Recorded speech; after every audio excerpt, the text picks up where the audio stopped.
She was released from the hospital a day early. When she came home, she caught her billionaire husband in bed with his lover. Her daughter asked with tears, "Daddy, why do you hurt Mommy?" Her mother said firmly, "You may have money, but you lost respect." Her grandmother declared, "3 generations stand against your betrayal. 3 generations join forces to teach a tough lesson to a cheating husband, a cheating father, and a cheating son-in-law. I promise you'll enjoy this story. Hi, my beautiful family. I am Mr. Peter, your brother forever. May the Almighty God surround you with His mercy, bless your homes with peace, your hearts with love, and your lives with endless joy. May He protect my precious sisters, mothers and daughters, lifting every burden from their shoulders and filling every day with strength, beauty, and light. Amen. To those joining us for the first time, don't doubt me. Ask my old family members. They know Mr. Peter never betrays trust. He only gives love. If your heart is true, right, present. If your love is real, right. I am with Mr. Peter. Press the like button and let's start this more beautiful story together. The white roses trembled in Aria Lakeside's hands as she stood before the mahogany doors of her lakefront mansion, their pristine petals catching the late afternoon sunlight that cascaded across Lake Michigan's restless surface. After 3 grueling days at Northwestern Memorial Hospital, recovering from emergency appendectomy surgery, Aria had anticipated nothing more than the sanctuary of her own bed and perhaps a quiet evening with her husband River and their 10-year-old daughter Hope. The bouquet of 24 roses had arrived at the hospital that morning, accompanied by a note penned in River's distinctive handwriting. "Welcome home, my love. Our sanctuary awaits you." The brass handle turned beneath her palm with the familiar weight of coming home. Aria stepped across the threshold into the marble foyer, where crystal chandeliers cast rainbow prisms across walls, adorned with her architectural awards and Hope's watercolor paintings. The house felt different somehow, charged with an energy she could not immediately identify. Perhaps it was merely the disorientation that followed any hospital stay, the way familiar spaces seemed foreign after days of sterile white rooms and antiseptic corridors. "River," she called softly, her voice echoing through the grand foyer. "Hope, sweetheart."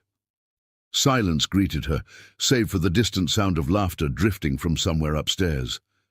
Aria smiled, imagining her husband and daughter perhaps preparing some sort of welcome surprise.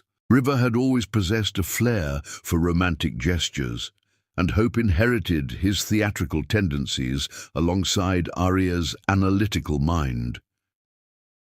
The Italian marble staircase curved elegantly toward the 2nd floor, each step a masterpiece of craftsmanship that Aria had personally selected during the mansion's renovation 5 years earlier. She climbed slowly, still tender from surgery, one hand trailing along the brass banister while the other clutched the roses. The laughter grew louder as she ascended, accompanied by voices she recognized but could not quite place in this context. River's deep baritone carried clearly through the hallway, punctuated by feminine laughter that definitely did not belong to 10-year-old Hope. Aria paused at the top of the stairs, confusion creasing her brow. Perhaps River was conducting business from home, though it seemed unusual for him to entertain clients in their private quarters.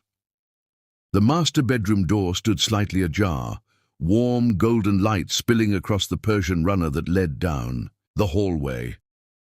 Aria approached slowly, the roses beginning to feel heavy in her grip. Through the gap, she could see movement within their sanctuary, shadows dancing against walls painted in the soft cream color she had selected to complement the lake view. "River?" she called again, reaching for the crystal doorknob. The door swung open to reveal a scene that would forever fracture her understanding of love, trust, and the life she had built over 13 years of marriage. River lay entangled in their Silk sheets with Belle Riverside, the 28-year-old interior designer who had worked on their summer home in Lake Forest. Belle's platinum blonde hair spilled across Arya's monogrammed pillows, while River's hands traced patterns on skin that was not his wife's. The white roses fell from Arya's numb fingers, cascading to the floor like snow against the dark hardwood. The sound of their impact seemed to echo through the room with the finality of a gavel striking wood. River's head snapped toward the doorway, his face draining of color as their eyes met across the wreckage of their marriage. "Arya," he whispered, scrambling to cover himself with sheets that had been their marriage bed for over a decade. Belle made no such effort at modesty. Instead, she rose from the bed with the languid grace of a cat, gathering her scattered clothing with deliberate slowness. Her ice-blue eyes met Arya's, with something that resembled triumph rather than shame. "Hello, Arya," Belle said, her voice carrying the casual tone one might use when encountering an acquaintance at the grocery store. "River mentioned you might be coming home today." The words hit Arya like physical blows.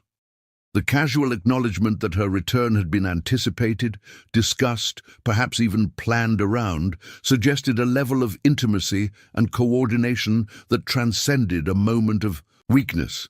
This was not a mistake or a lapse in judgment. This was a relationship, conducted in her absence within the walls of her own home. Arya felt her knees buckle, the combination of post-surgical weakness and emotional shock overwhelming her system. She grasped the doorframe for support, her heart monitor from the hospital still attached to her chest beneath her blouse, now emitting urgent beeps as her pulse skyrocketed. "How long?" she managed to whisper, though part of her already knew the answer would devastate whatever remained of her world. River had extracted himself from the bed and was reaching for his clothes, his movements frantic and graceless. "Arya, please, let me explain." "How long?" she repeated, her voice gaining strength even as her body weakened. Belle stepped between them, now fully dressed in the designer outfit that had been carelessly discarded on Arya's bedroom floor. "Does it really matter?" she asked, her tone suggesting boredom with the entire situation. "What matters is that River has finally realized what he needs. Someone who understands his world, his ambitions, someone who doesn't spend her days buried in blueprints and building projects." The cruelty of the words, delivered with such casual precision, caused something fundamental to break inside Arya's chest. Not just her heart, though that organ felt as though it were physically cracking, but something deeper. Her faith in the future they had planned, the home they had built, the family they had created together. "Get out," Arya whispered, her voice barely audible. "Arya, please," River began, but she cut him off with a look that could have frozen Lake Michigan in July. "Get out of my house," she said, louder now, her architect's training lending authority to her voice even in devastation. "Both of you, get out of my house right now." Belle collected her purse from the dresser, her movements unhurried despite the explosive tension filling the room. As she passed Arya in the doorway, she paused, leaning close enough that her words were audible only to the woman whose life she had just destroyed. "He was never really yours anyway," Belle whispered. "Men like River need women who can match their ambition, not domesticate it. Thank you for keeping him company until the right woman came along." The words hit their mark with surgical precision. Arya stumbled backward into the hallway, her vision blurring as Belle's heels clicked across the marble floor toward the stairs. River followed, calling her name, but his voice seemed to come from very far away. The heart monitor's beeping grew more urgent as Arya slid down the wall to sit among the scattered white roses, their broken stems and bruised petals surrounding her like the remnants of every dream she had ever dared to build. Through the window, Lake Michigan stretched endlessly toward the horizon, its waters the same steel gray as the storm clouds gathering overhead. As consciousness began to fade at the edges, Arya's final coherent thought was not of River or Belle, but of her 10-year-old daughter Hope, who would soon come home to find their family shattered beyond recognition. Chapter 2. The Matriarch's Arrival. Grace Lakeside received the call at precisely 11:37 in the evening. Her phone, cutting through the silence of her Detroit penthouse like a blade through silk. Mrs. Lakeside. The voice belonged to a nurse at Northwestern Memorial Hospital. Your daughter Arya has been readmitted. She collapsed at home and is currently stable, but she's asking for you. Grace had lived 62 years on this earth, had presided over countless courtroom dramas as a federal judge, had weathered her own husband's death and raised Arya as a single mother. She had believed herself prepared for any crisis life might deliver, yet something in the nurse's carefully neutral tone suggested circumstances that transcended medical emergency. Within 20 minutes, Grace was behind the wheel of her midnight blue Bentley Continental, the city lights of Detroit becoming distant stars in her rearview mirror as she navigated toward Chicago. The leather steering wheel felt solid beneath her manicured hands, grounding her as her mind raced through possibilities, each scenario more troubling than the last. The 3-hour drive passed in a blur of interstate highways and urgent thoughts. Grace had spoken to Arya just that morning, her daughter's voice bright with anticipation of returning home after surgery. Something had happened in the intervening hours, something significant enough to send Arya back to the emergency room despite her medical clearance. Grace arrived at the hospital as dawn painted the sky in shades of rose and gold above Lake Michigan. She found Arya in a private room, connected to monitors that beeped softly in the pre-dawn quiet. Her daughter's face, usually animated with intelligence and purpose, appeared carved from marble, beautiful but lifeless. "Sweetheart," Grace whispered, settling into the bedside chair with the grace that had earned her reputation as one of Detroit's most formidable jurists. Arya's eyes opened slowly, focusing on her mother's face with visible effort. "Mama," she whispered, using the childhood name she had abandoned in adolescence. "He was with her, in our bed, in our home." The words required no elaboration. Grace had suspected River Northbrook was not worthy of her brilliant daughter from the moment Arya had introduced him 13 years earlier. The man possessed charm and ambition in equal measure, but Grace had sensed something hollow beneath the polished exterior, a weakness that would eventually surface under pressure. "Tell me everything," Grace said, her voice carrying the authority that had commanded respect in federal courtrooms across the Midwest.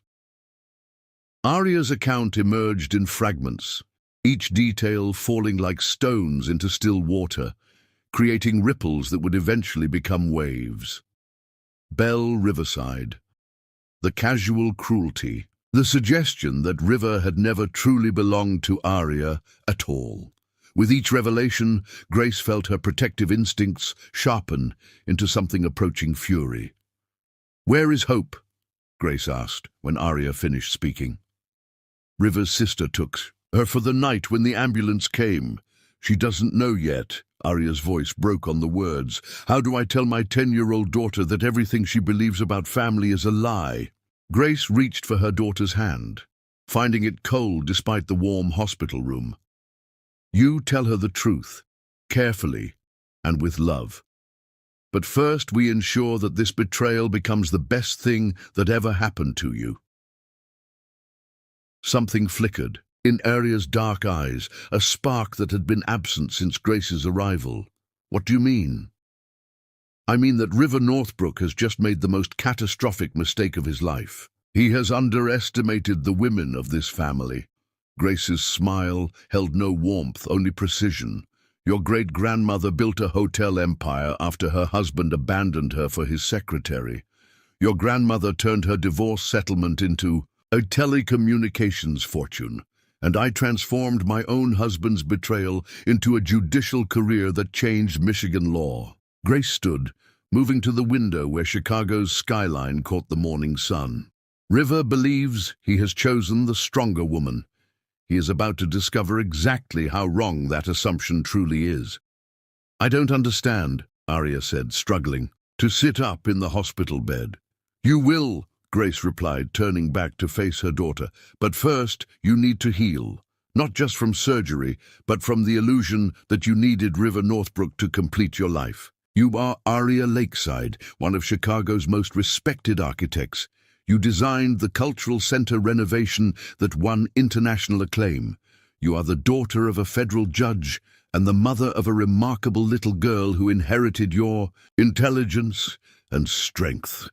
Grace returned to the bedside chair, leaning forward with the intensity that had made opposing attorneys tremble.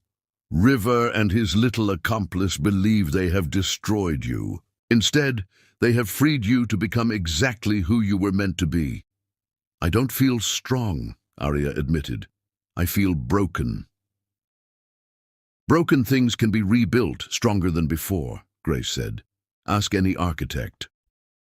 The door opened to admit a nurse carrying a breakfast tray, followed by a small figure that launched itself toward the hospital bed with determined purpose. Hope Northbrook, still wearing the purple pajamas she had slept in at her aunt's house, climbed carefully onto the bed beside her mother. "Mama, why are you back in the hospital?" Hope asked, her 10-year-old voice carrying wisdom beyond her years. "Aunt Rebecca said you got sick again, but you look sad, not sick." Grace watched her granddaughter with fresh eyes, noting the intelligent assessment in Hope's gaze, the way she positioned herself protectively next to Arya despite not understanding the full situation. This child was not merely River's daughter or Arya's child. She was a lakeside woman in training. "Sometimes grown-ups face difficult situations," Arya said carefully, stroking Hope's dark curls.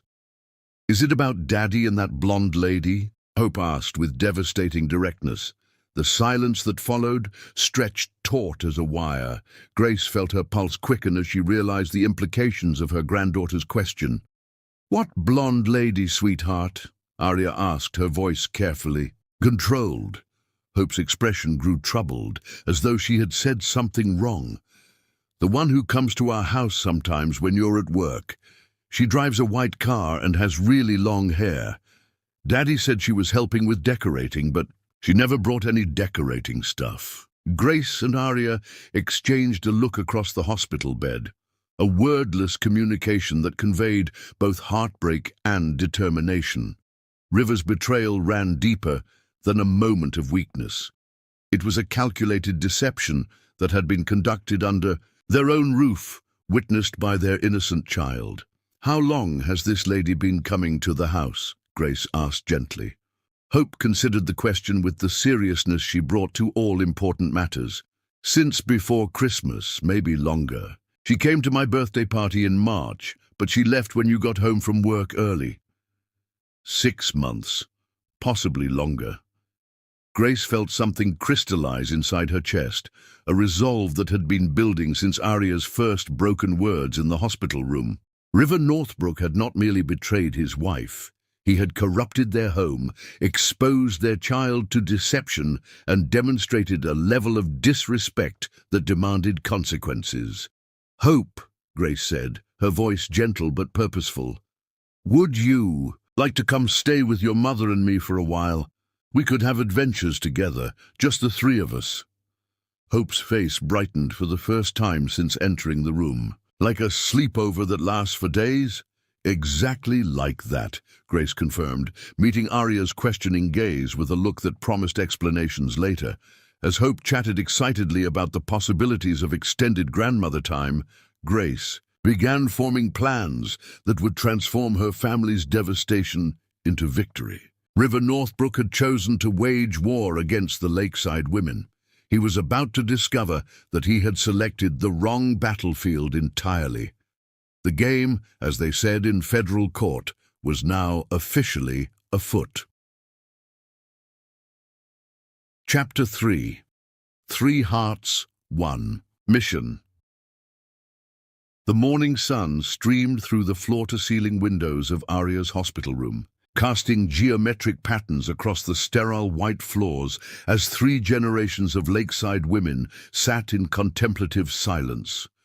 Hope had fallen asleep curled against her mother's side, her small hand clutching Arya's hospital gown with the fierce protectiveness of a child who sensed that her world had shifted in ways she could not yet understand. Grace occupied the bedside chair with the regal bearing that had intimidated attorneys and defendants alike during her distinguished judicial career, her silver hair catching the light like a crown.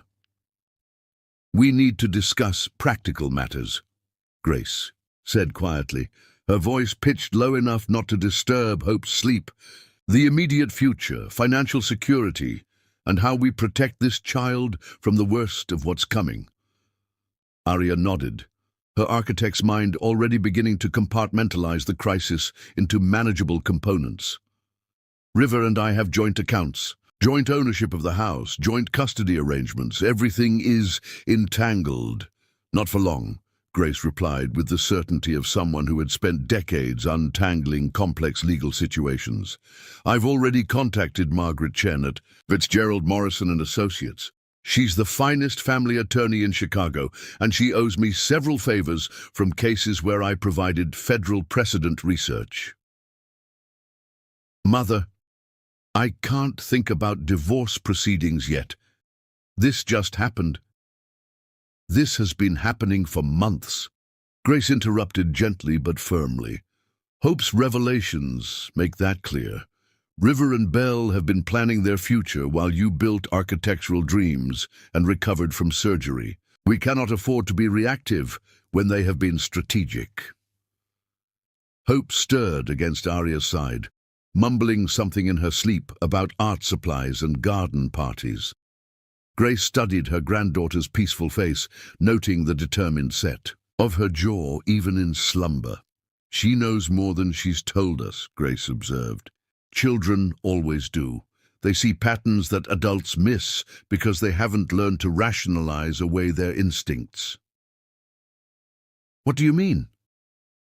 Grace leaned forward, her expression growing thoughtful. "Hope asked specifically about that blonde lady, not a lady or some woman. She's been observing Belle Riverside for months, probably cataloging details without understanding their significance. Children are natural investigators when their security feels threatened." The door opened to admit Dr. Patricia Harrison, Arya's surgeon, carrying a chart and wearing the kind of expression that suggested good news. "Mrs. Northbrook, your latest test results are excellent. No complications from yesterday's episode, and your surgical recovery remains on track.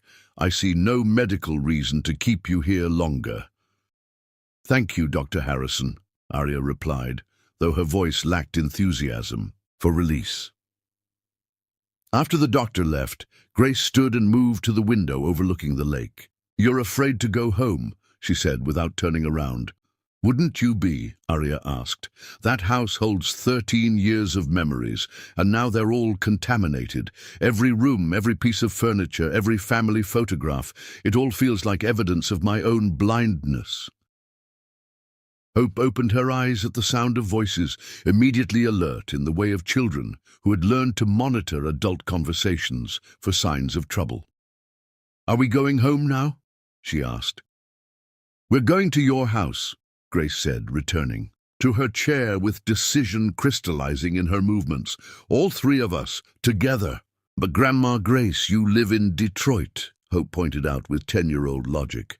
"Not anymore," Grace replied, meeting Arya's startled gaze with determination.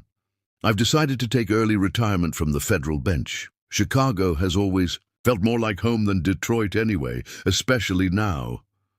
"Mother, you can't abandon your career because of my marriage problems." "I'm not abandoning anything," Grace said firmly. "I'm choosing to be where my family needs me most. Besides, there are several prestigious law firms in Chicago that would welcome a former federal judge as senior counsel. Margaret Chen has already extended informal overtures. Hope sat up straighter, her eyes brightening with the possibility of extended grandmother presence. You could live with us. We have lots of rooms, and you could help me with my homework, and we could cook together like when I visit Detroit. Exactly what I was thinking, Grace said, winking at her granddaughter. Though I suspect we'll need to make some changes to the living arrangements. Arya understood immediately. River will need to find alternative accommodations while we sort through this situation, Grace confirmed. The house is jointly owned, but I suspect your attorney will find grounds for temporary exclusive occupancy given the circumstances of your medical emergency. Can we do that legally? Grace's smile held edges sharp enough to cut glass. Arya, sweetheart, you're talking to someone who spent 30 years interpreting federal law. Trust me when I say that River's behavior provides multiple legal footholds for ensuring your comfort and security during these proceedings. Hope had been listening to this exchange with the focused attention she usually reserved for art projects and nature documentaries. Daddy did something really bad, didn't he? She said with devastating directness. Grace and Arya exchanged another of their wordless communications before Grace answered. Your father made choices that hurt your mother very badly, she said carefully. When grown-ups make those kinds of choices, there are consequences. Will I still get to see him? Of course you will, Arya said quickly, stroking Hope's hair. Whatever happens between your father and me, he will always be your father. But things will be different, Hope said with the resignation of a child who had already begun adjusting to a new reality. Yes, Grace said honestly. Things will be different, but different doesn't necessarily mean worse. Sometimes different means discovering that you're stronger and happier than you ever imagined possible. Hope considered this philosophy with the seriousness she brought to all important concepts, like when you rearrange your room and find a better place for everything. Exactly like that, Grace confirmed, though her smile suggested that this particular rearrangement would involve considerably more complexity than bedroom furniture.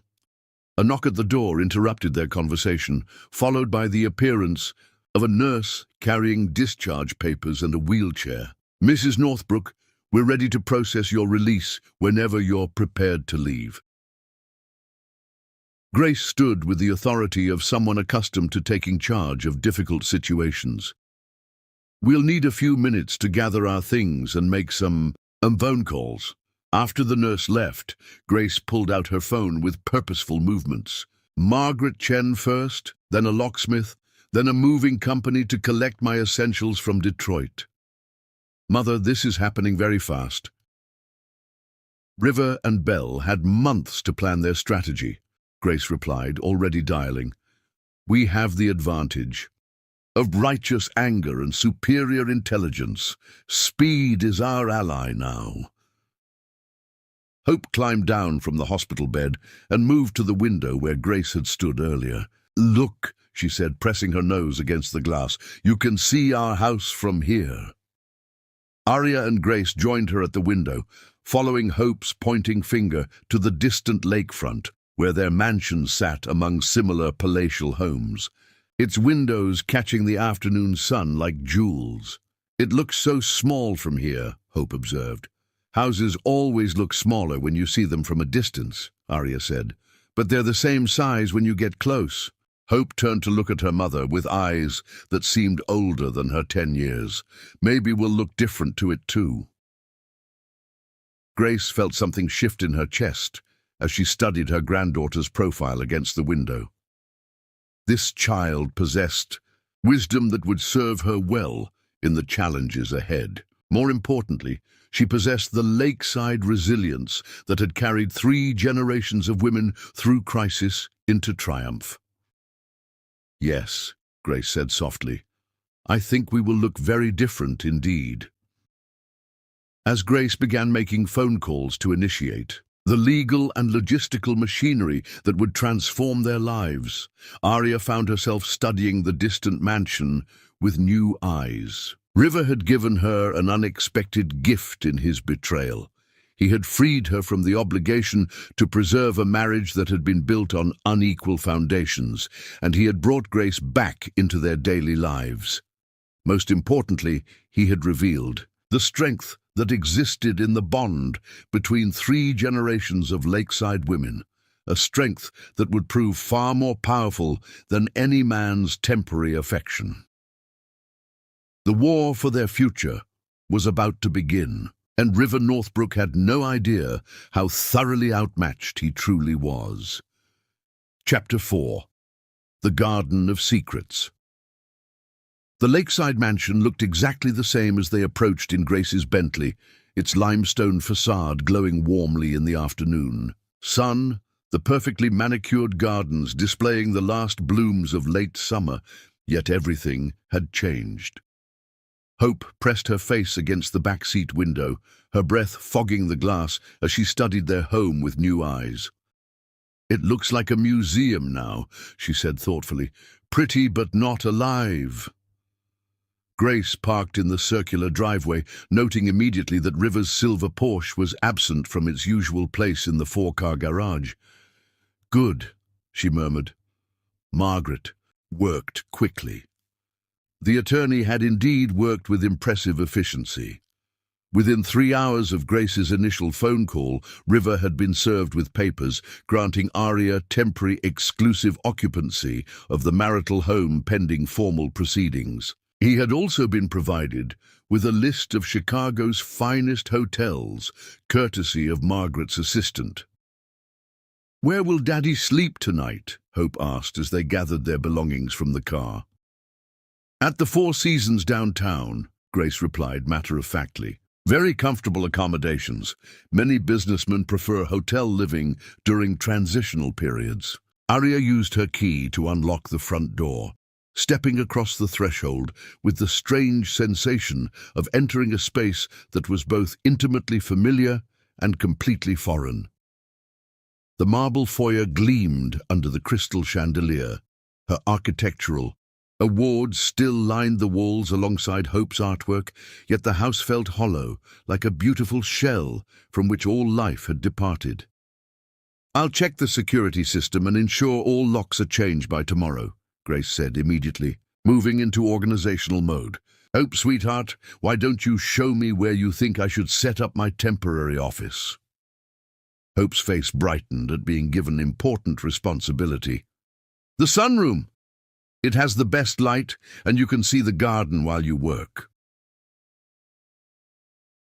As Hope led Grace toward the back of the house, chattering excitedly about the advantages of various rooms, Arya found herself alone in the foyer where scattered white rose petals still marked the spot where her marriage had shattered the previous day.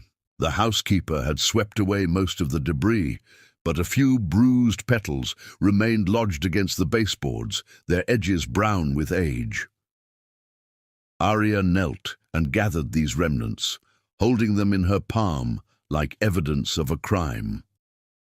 The roses had been beautiful when River sent them to the hospital, perfect symbols of love and homecoming. Now they seemed like prophecy, their inevitable decay, a metaphor for everything she had believed permanent. "Mama?" Hope's voice carried from the kitchen. "Grandma Grace wants to know if we have chamomile tea." "Top shelf, left cabinet," Arya called back, rising and disposing of the rose petals in a crystal bowl on the entryway table. She would deal with them later, along with everything else that needed to be sorted, catalogued, and decided upon. The kitchen felt more welcoming than the formal spaces, its warm wood cabinets and granite countertops bearing the comfortable wear of daily family life. Grace stood at the island, examining the contents of several tea canisters with the methodical approach she brought to all tasks. "Hope tells me you have a spectacular garden," Grace said, nodding toward the French doors that led to the back terrace. She thinks it might be therapeutic for you to spend time there while you recover. Through the glass, Arya could see her prized rose garden, where dozens of varieties bloomed in carefully planned succession throughout the growing season. She had designed the space herself, creating distinct areas for different purposes: a formal parterre near the house, a cottage garden section with climbing roses and perennials, and a cutting garden that provided flowers for the house throughout summer and fall. "I haven't been out there since before the surgery," Arya admitted. "Mrs. Patterson from next door has been watering everything, but I should check on things." "We should all check on things," Grace said firmly. "Fresh air and physical activity aid recovery, and Hope could probably use some outdoor time after yesterday's upheaval." Hope bounced on her toes with enthusiasm.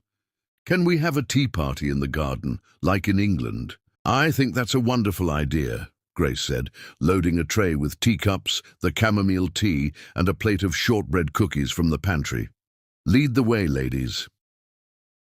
The garden greeted them with the kind of beauty that takes years to achieve, where careful planning and patient cultivation create an appearance of effortless abundance. Late-season roses climbed arbors and spilled over stone walls, their fragrance mixing with the sharp green scent of boxwood hedges and the sweet perfume of jasmine that grew along the back fence.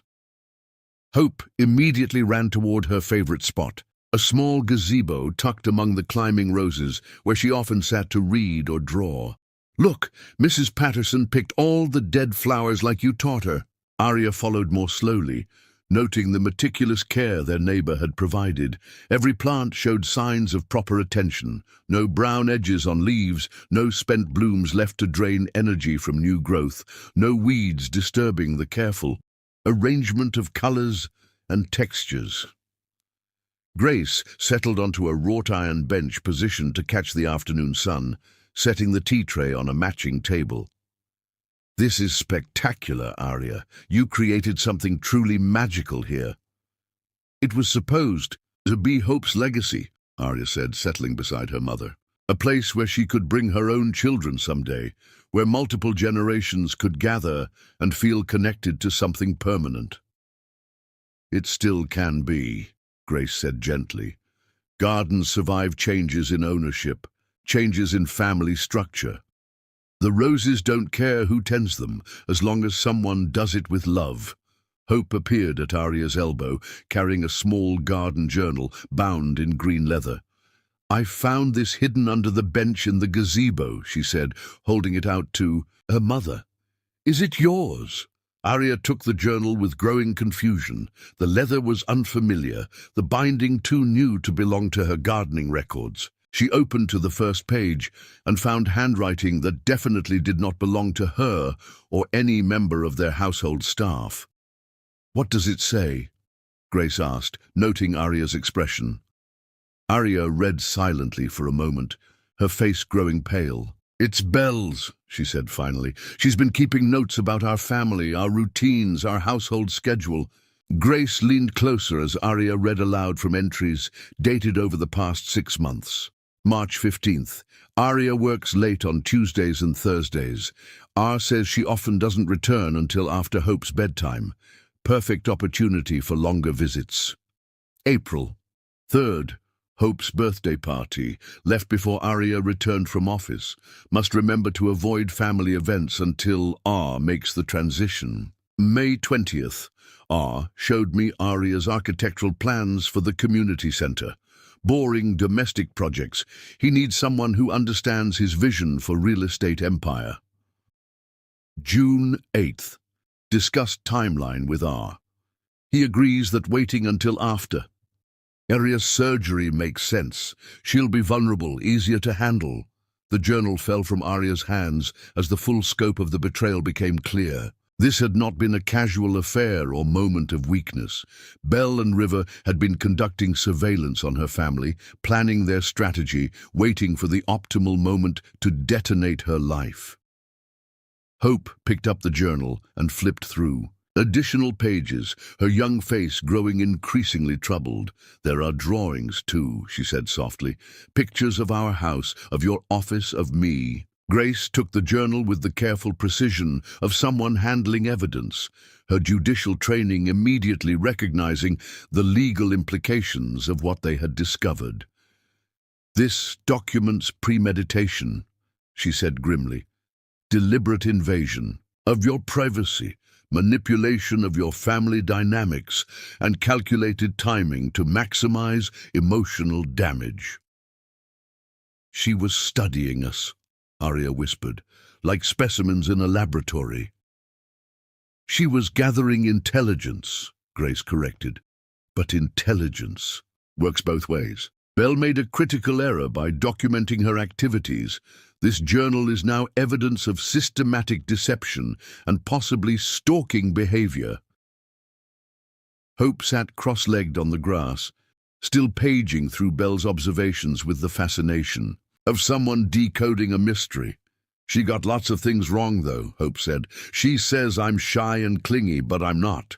And she says you cry when Daddy travels for business, but you don't. You read architecture books and plan projects." Grace smiled at her granddaughter's astute analysis. What else did she get wrong? Hope continued reading with growing confidence.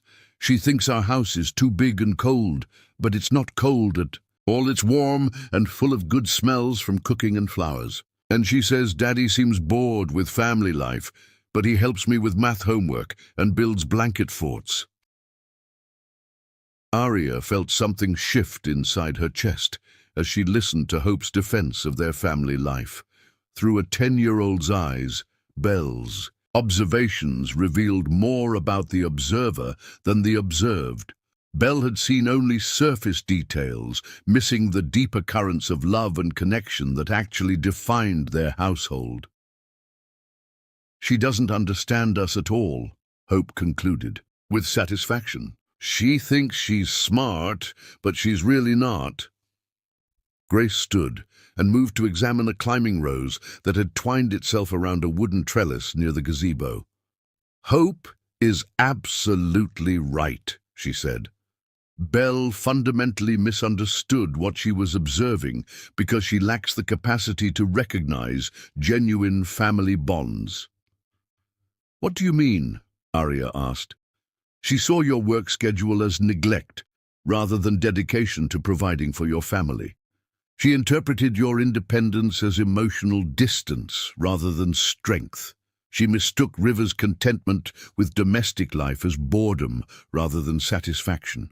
Grace turned back to face them. "Belle's journal reveals her own limitations more clearly than it exposes any weakness in your family."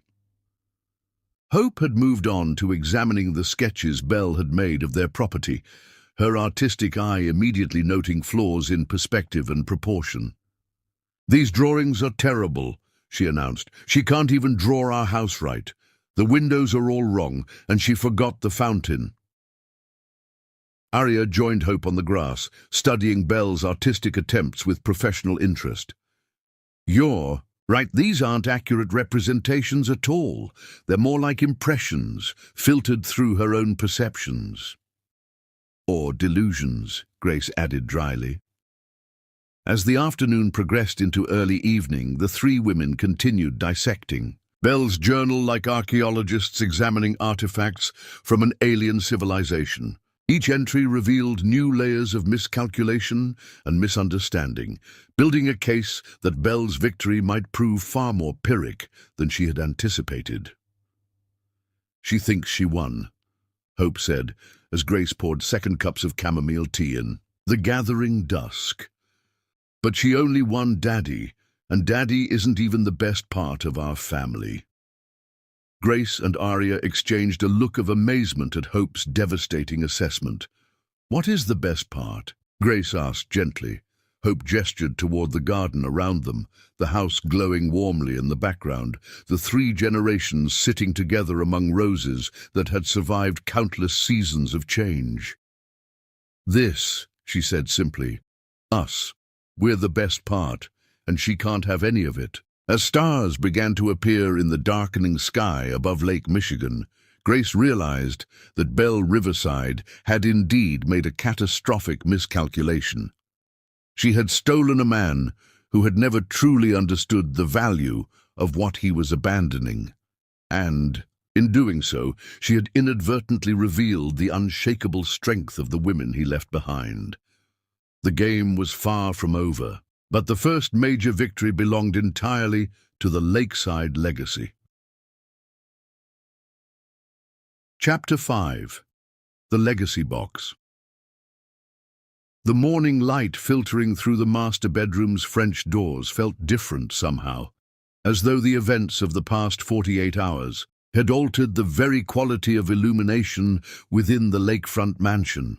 Grace stood before Aria's walk-in closet, her experienced eye cataloguing the extensive wardrobe with the analytical precision she had once applied to legal briefs and courtroom evidence. Silk blouses hung beside tailored jackets, designer gowns shared space with comfortable weekend attire, and an impressive collection of architectural conference outfits suggested a woman who dressed for success in a traditionally male profession. "You have excellent taste," Grace observed, as Aria emerged from the bathroom, moving more easily now that the post-surgical tenderness was beginning to fade. "But I suspect you've been dressing to accommodate River's preferences rather than your own." Aria paused in the act of selecting clothes for the day, considering her mother's assessment. "What do you mean?" "Conservative colors, traditional silhouettes, nothing too bold or attention-grabbing," Grace said, running her fingers along a row of navy and charcoal blazers. "The wardrobe of a woman who has learned to minimize her own light so as not to outshine her husband." Before Aria could respond, Hope appeared in the doorway, carrying a lacquered wooden box that required both her small hands to manage safely. "Grandma Grace, I found this in the guest room where you slept. It has your initials on it."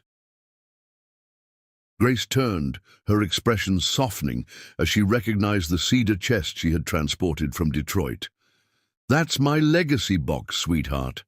My grandmother gave it to me when I graduated from law school, and her grandmother gave it to her when she started her first business." Hope set the box carefully on the bed, her artistic eye immediately drawn to the intricate brass inlay work that decorated the lid. "What's inside?" "Family history," Grace said, settling beside the box with reverent movements.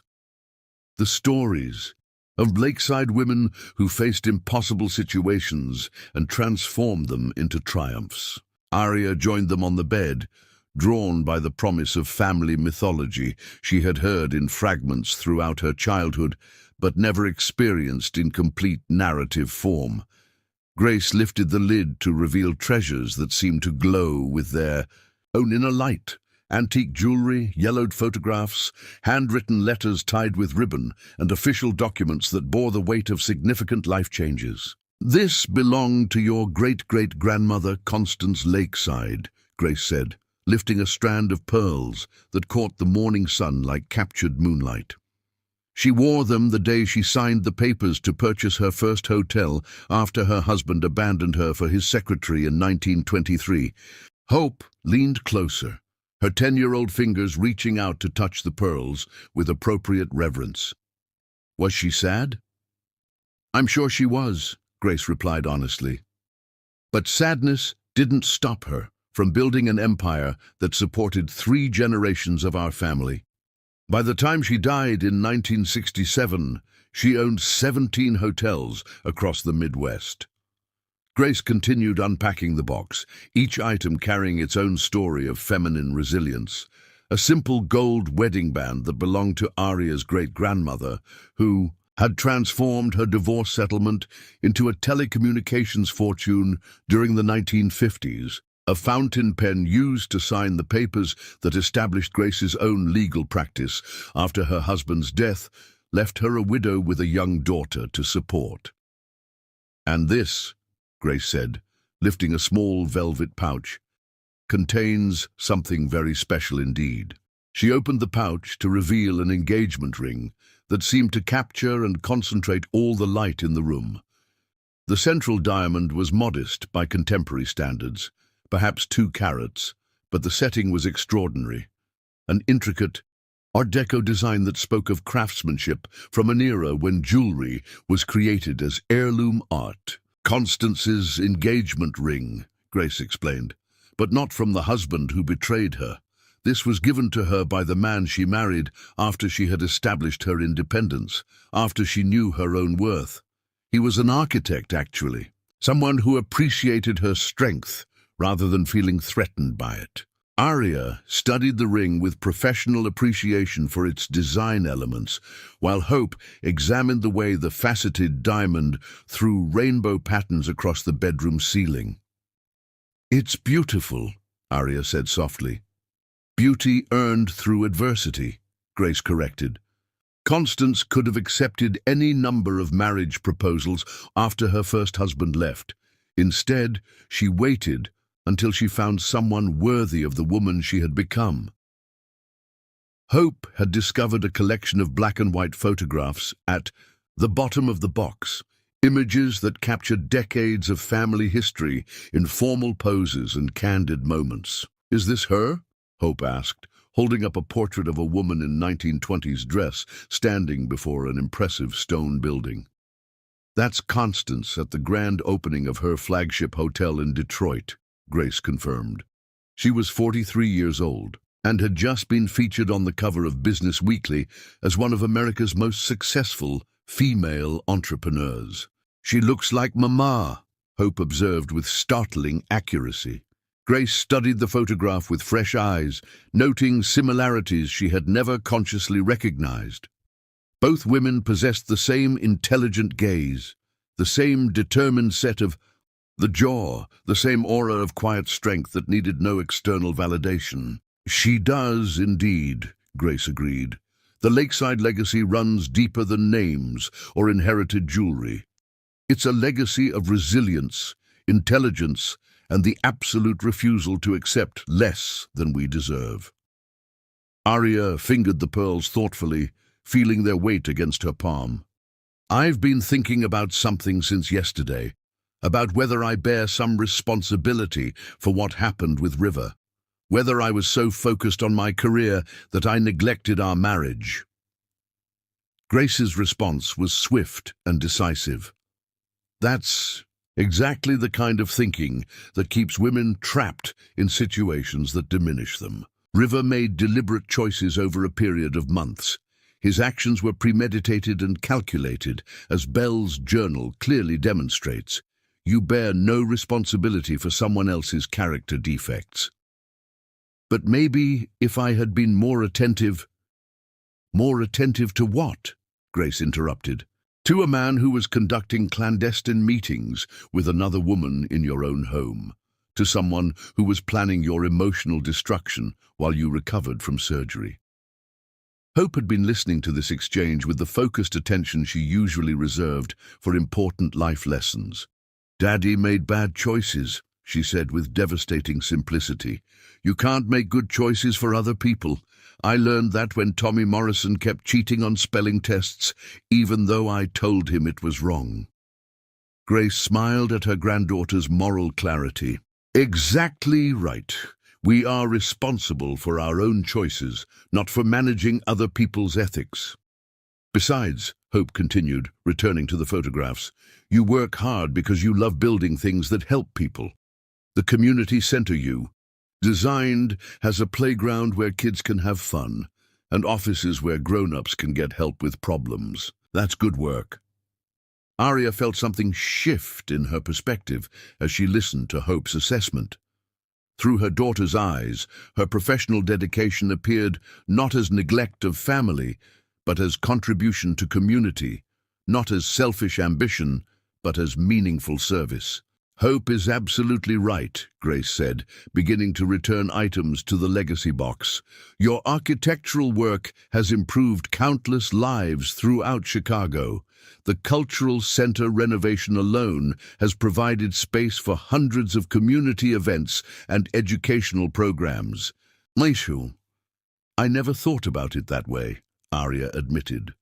Because you've been conditioned to view your success through the lens of traditional feminine guilt, Grace replied. River benefited enormously from your career, financially, socially, professionally. Yet somehow you've been made to feel guilty for the very achievements that elevated his lifestyle. Hope had discovered one final item in the legacy box, a small, leather-bound journal with blank pages, its cover stamped with the Lakeside family crest. What's this one for? That's for you to begin writing your own story, Grace said. Every woman in our family has kept a record of her journey, her challenges and her victories. Someday you'll add your own accomplishments to this collection. Hope opened the journal to the first pristine page, her expression growing thoughtful. Can I start now? I want to write about how we're taking care of each other. That sounds like an excellent first entry, Grace agreed. As Hope settled, at Aria's writing desk with the journal and her favorite purple pen, Grace continued the conversation in lowered tones. There's something else we need to discuss, the financial investigation. Financial investigation. Margaret Chen's team has been examining your joint accounts and River's business holdings. They've found some interesting irregularities that suggest Belle's involvement in this situation extends beyond personal relationships into potential professional misconduct. Aria felt her pulse quicken. What kind of irregularities? Payments from River's real estate company to Belle's interior design firm that significantly exceed reasonable compensation for the services documented. Hotel charges that coincide with out-of-town business trips where Belle was supposedly working on separate projects. Credit card expenditures for jewelry, clothing, and luxury items that appear to have been gifts. Grace paused to ensure Hope was absorbed in her writing before continuing. Margaret believes we have grounds to argue that River used marital assets to support an extramarital relationship, which could significantly impact property division proceedings. You mean Belle has been essentially funded by my income as well as River's? Precisely, which transforms this from a simple case of adultery into potential financial fraud, depending on how aggressively we choose to pursue various legal theories. Aria absorbed this information while watching Hope work diligently on her journal entry, her young face serious with concentration. I don't want this to become ugly, especially not for Hope's sake. It doesn't have to become ugly, Grace said, but it does need to become decisive. River and Belle planned this betrayal with considerable care. We owe it to ourselves to be equally strategic in our response. Hope looked up from her writing, her eyes bright with accomplishment. I wrote about how families can change shape but still be families. Like how our family used to be 4 people in one house, but now we're 3 people who are stronger together. Grace and Aria exchanged a look of amazement at Hope's emotional intelligence. Would you like to read it to us? Grace asked. Hope cleared her throat with the solemnity of someone delivering important information. Today, I learned that being a lakeside woman means you don't give up when bad things happen. You take care of each other and remember that you're part of something bigger than just yourself. Mama is sad about Daddy, but she's also smart and strong. Grandma Grace came to help us, which means we're lucky. I think we're going to be okay, even though everything is different now. As Hope's words settled into the morning quiet, Grace realized that the legacy box had served its purpose once again. Another generation of lakeside women was discovering her own strength, adding her voice to a chorus of resilience that stretched back nearly a century. The box would be passed down again someday, carrying Hope's story forward to daughters and granddaughters yet to be born, proof that the feminine legacy of strength, intelligence, and absolute refusal to settle for less than they deserved would continue long after River Northbrook became nothing more than a cautionary tale in family mythology. Chapter 6. The Gala of Truth. The Chicago Architecture Foundation's annual gala represented the pinnacle of the city's architectural and cultural social calendar, where the finest minds in design gathered to celebrate innovation, preservation, and the artistic vision that shaped one of America's most architecturally significant cities. Aria had been scheduled to receive the Foundation's Lifetime Achievement Award months before her marriage imploded, recognition for her 15-year career that had transformed Chicago's cultural landscape through projects ranging from the acclaimed renovation of the South Side Cultural Center to her innovative, affordable housing designs that balanced aesthetic beauty with practical functionality. Standing before her bedroom mirror in the lakefront mansion, Aria barely recognized the woman reflected back at her. The silver silk gown moved like liquid mercury around her frame, its bias-cut design emphasizing the natural elegance she had forgotten she possessed. Grace had insisted on this particular dress from a boutique on Michigan Avenue, rejecting Aria's instinct toward conservative black in favor of something that commanded attention rather than deflecting it.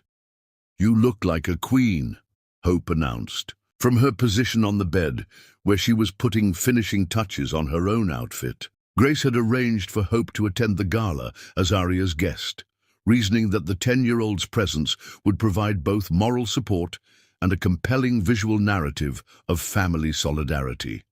Hope wore a miniature version of Aria's dress, in deep midnight blue, her hair arranged in an elegant chignon that made her appear startlingly mature. Around her neck she wore Constance Lakeside's pearl necklace, carefully shortened to accommodate her young frame. "We all look like queens," Grace corrected, emerging from the guest bathroom where she had been making final adjustments to her own appearance. At 62, Grace commanded attention in royal blue silk that complemented her silver hair and emphasized the regal bearing that had intimidated opposing counsel throughout her judicial career. The 3 generations of Lakeside women stood, together, before the full-length mirror, creating a portrait of feminine power that seemed to generate its own gravitational field. They looked like what they were, forces of nature temporarily contained in evening wear. "Are you nervous?" Hope asked, studying her mother's reflection with concern. "Terrified," Aria admitted honestly. "Everyone will know about River and Bell by now. Chicago's architectural community is small, and gossip travels faster than email." "Good," Grace said firmly. "Let them know. Let them see exactly how a Lakeside woman handles betrayal and public humiliation. Let them witness your grace under pressure." The limousine Grace had arranged arrived precisely at 7 o'clock, its driver helping them navigate their formal gowns into the luxury vehicle. As they drove through Chicago's glittering downtown toward the Art Institute, where the gala was being held, Hope pressed her face to the window with excitement. "Look at all the lights," she breathed. "It's like the whole city got dressed up for Mama's party." The Art Institute had been transformed for the evening, its neoclassical facade illuminated with dramatic lighting that emphasized the building's architectural significance. Red carpets stretched from the street to the entrance, lined with photographers and society reporters documenting the arrival of Chicago's cultural elite. "Remember," Grace said as their limousine approached the entrance, "we are not victims. We are not broken. We are Lakeside women attending an event to celebrate Aria's professional achievements. Everything else is merely background noise." The photographers immediately recognized Aria as she emerged from the limousine, their camera. Flashes creating a strobe effect that could have been overwhelming if not for the steadying presence of Grace on one side and Hope on the other. Questions were shouted from the press line, but the 3 women moved with coordinated dignity toward the entrance, acknowledging the cameras with gracious smiles while refusing to engage with intrusive inquiries. Inside the museum's Great Hall, the gala was already in full swing. Chicago's architectural establishment had gathered in impressive numbers, their formal attire creating a sophisticated backdrop for serious discussions about design, urban planning, and cultural preservation. Arya recognized colleagues, clients, and competitors throughout the room, noting how conversations seemed to pause as her family made their entrance. Mrs. Northbrook, David Chen, the foundation's director, approached with obvious relief. We weren't certain you would be able to attend, given your recent hospitalization. Wild horses couldn't keep me away, Arya replied with a smile that suggested complete composure, despite the curiosity she could feel radiating from every corner of the room. And you must be Mrs. Lakeside, David continued, shaking Grace's hand with appropriate deference to her judicial reputation. The foundation is honored by your presence. The honor is mine, Grace replied graciously. I'm enormously proud of my daughter's achievements. Hope had been observing the gathering with the analytical attention she brought to all new social situations. Everyone keeps looking at us, she whispered to Arya. Because we're interesting, Arya whispered back. And because you look absolutely beautiful in that dress. The cocktail hour proceeded with surprising normalcy, as though Arya's personal crisis existed in a parallel universe that had no impact on professional networking and architectural discourse. Colleagues approached to offer congratulations. On her award, clients discussed upcoming projects, and several professors from the University of Chicago's architecture program expressed interest in having her speak to their students. It was during the transition to dinner that Belle Riverside made her entrance. She appeared in the Great Hall doorway, wearing white, an interesting choice that could be interpreted as either bridal optimism or provocative defiance. Her platinum, blonde hair had been arranged in an elaborate updo that showcased diamond earrings that caught the light with every movement of her head. She moved through the crowd with the confidence of someone who believed herself to be the evening's most compelling figure. Hope spotted her first. "There's the blonde lady," she said quietly, her voice carrying no emotion beyond simple identification. Grace followed Hope's gaze and immediately understood the strategic implications of Belle's appearance. "She wants to make a scene," Grace murmured to Arya. "She's planning to announce something publicly, probably during your award presentation." How can you tell?" "Body language, timing, choice of venue," Grace replied with the analytical precision of someone who had spent decades reading human behavior in high-stakes situations. "She's not here for the architecture. She's here for the audience." Belle had indeed begun moving purposefully through the crowd, pausing for conversations that seemed designed to position her within sightlines of the main podium. She carried herself with the bearing of someone preparing to make an announcement, her interactions with other guests brief but calculated to maximize attention. "What do we do?" Arya asked, feeling her composure begin to waver for the first time since entering the gala. Hope tugged on Arya's sleeve, her 10-year-old face serious with purpose. "Can I borrow your phone for a minute? I want to show you something." Confused but trusting her daughter's instincts, Arya handed over her phone.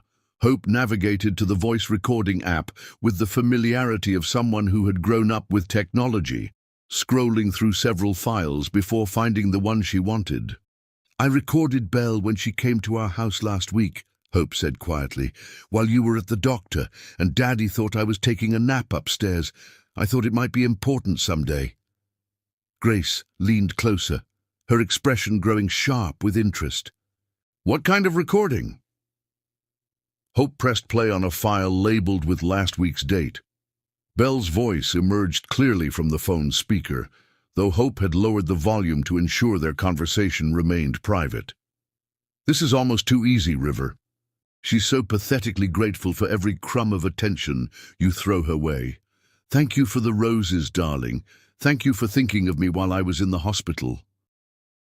It's nauseating how little self-respect she has. River's voice followed, though his words were less distinct.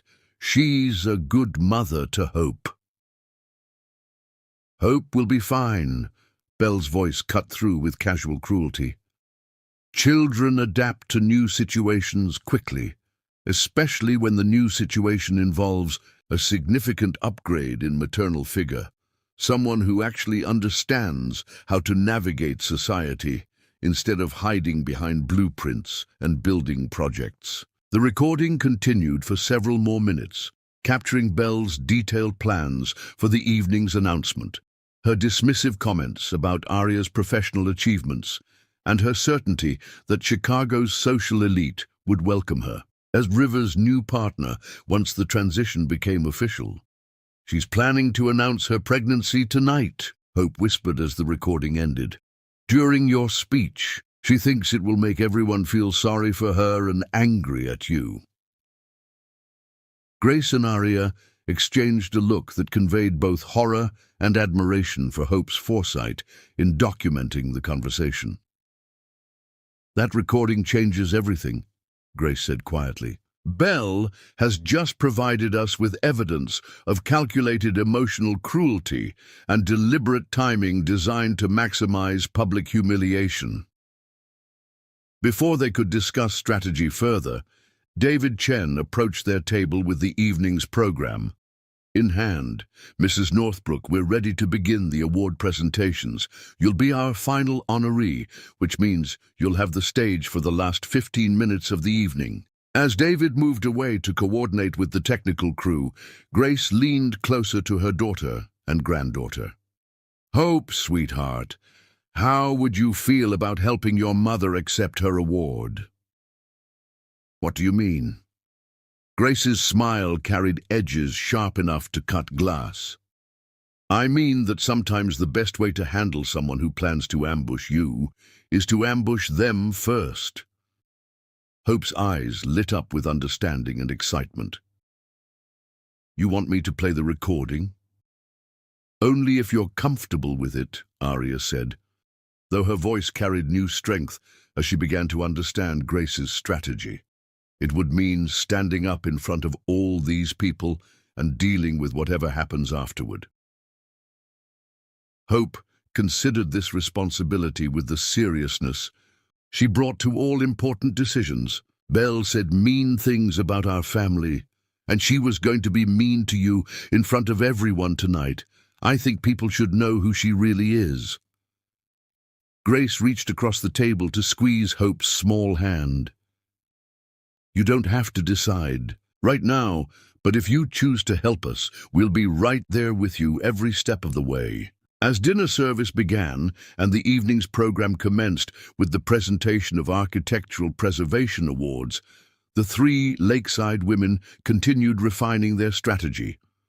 Belle had positioned herself at a table near the front of the room, her white dress creating a focal point that seemed to draw attention even during other speakers' presentations.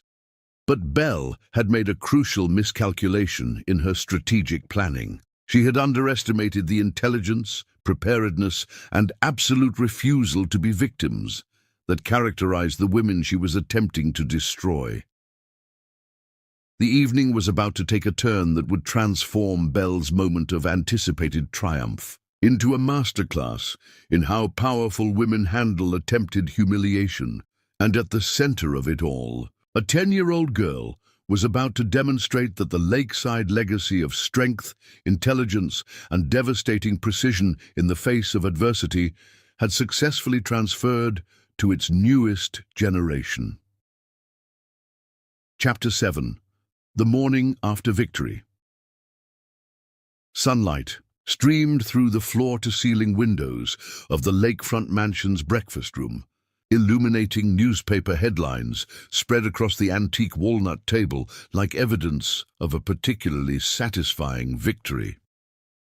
Architecture Heiress exposes marriage wrecker at gala, read the Chicago Tribune's front page, complete with a photograph that captured the exact moment Hope had stepped to the podium microphone the previous evening. The Chicago Sun-Times had opted for Child's Courage Stops Gold Diggers scheme, while the society pages of various publications featured images of the three lakeside women standing together in their formal gowns, presenting a united front that had clearly captivated the city's imagination. Grace sat at the head of the table, still elegant in her silk robe and slippers, reading selected quotes aloud while Hope ate French toast and Aria nursed her second cup of coffee. Listen to this from the Tribune Society columnist. In 30 years of covering Chicago's cultural elite, I have never witnessed such a masterful demonstration of grace under pressure. The lakeside women transformed what could have been a humiliating public spectacle into a triumph of dignity and truth. Hope giggled, syrup decorating her chin as she studied a photograph of herself speaking into the microphone. I look so serious, like I'm giving a really important speech. You were giving a really important speech, Aria said, still marveling at her daughter's composure during the previous evening's events. You handled yourself like a true professional. The gala had concluded with standing ovations, not only for Aria's architectural achievements, but for the family's handling of Belle's attempted sabotage.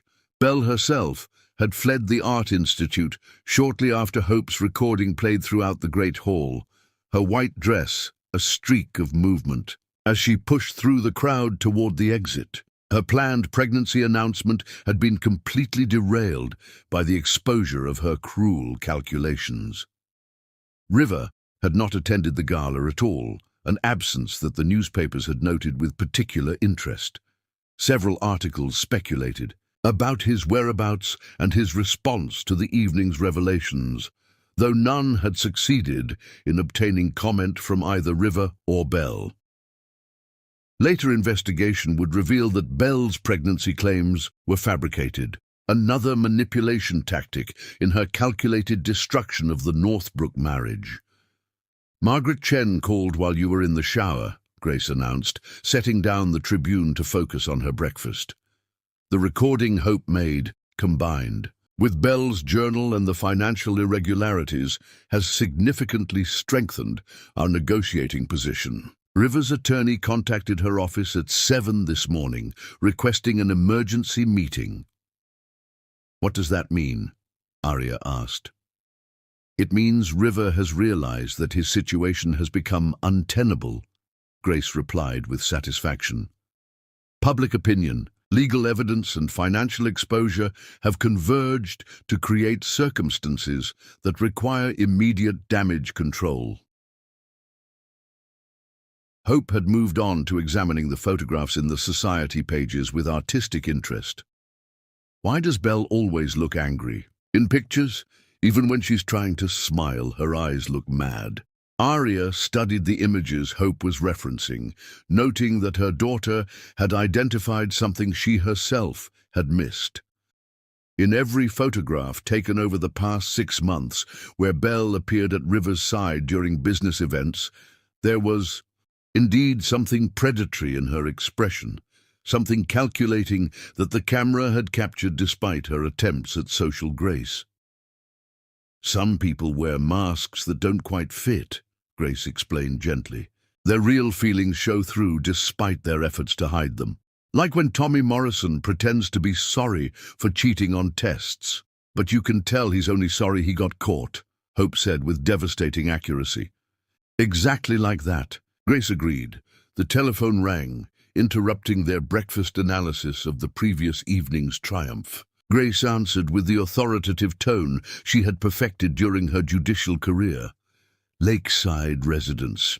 Yes, she's here, but she's not taking calls from reporters today.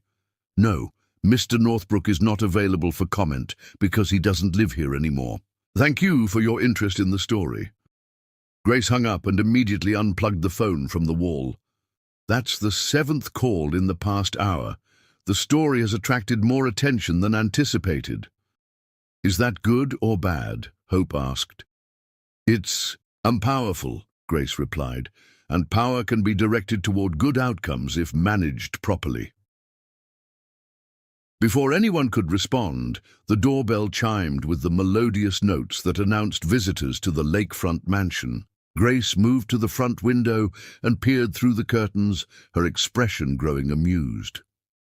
"It appears we have a delivery," she announced. "Several deliveries, actually." The front porch had been transformed into a florist's showcase with arrangements ranging from simple bouquets to elaborate installations that suggested considerable expense. Cards and envelopes were attached to each arrangement, creating a paper garden among the flowers. Hope pressed her nose to the window with excitement. "It's like Christmas morning, but with flowers instead of presents."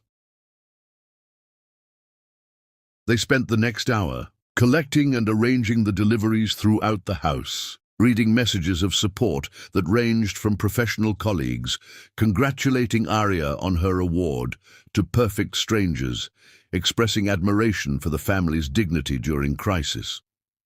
A particularly impressive arrangement of white orchids came with a card from the Art Institute's board of directors thanking Arya for her years of service and expressing hopes for continued collaboration. Another delivery, featuring 36 pink roses, included a note from the Illinois chapter of Women in Architecture, inviting Arya to speak at their annual conference about balancing professional achievement with personal challenges. "This one's my favorite," Hope announced, holding up a card attached to a modest bouquet of wildflowers. "It's from Mrs. Patterson next door. She says she's proud to live next to the strongest women in Chicago." Grace had been organizing the cards into categories, her legal mind automatically cataloging the support network that had emerged overnight. "These aren't just congratulations," she observed. "They're professional opportunities, social invitations, and strategic alliances. People want to be associated with the lakeside legacy." "Why?" Arya asked, genuinely puzzled by the overwhelming response. "Because you demonstrated something rare in contemporary culture," Grace replied. "You showed that it's possible to respond to betrayal with dignity rather than vengeance, strength rather than victimhood, intelligence rather than emotion." Hope had discovered another category of mail among the deliveries: invitations to events, speaking engagements, and professional consultations that suggested Arya's career prospects had been enhanced rather than damaged by the previous evening's revelations. "Look," Hope said, holding up an elegant envelope embossed with the logo of Northwestern University's architecture school. "They want you to be a visiting professor." Arya opened the letter with growing amazement. The invitation was indeed for a prestigious teaching position, one that would allow her to maintain her private practice while sharing her expertise with the next generation of architects. The salary offered was significantly higher than she had been earning from her previous firm. "This is extraordinary," Arya murmured, reading the terms of the offer. "They're essentially offering me everything I've ever wanted in terms of professional development." "Success attracts success," Grace observed.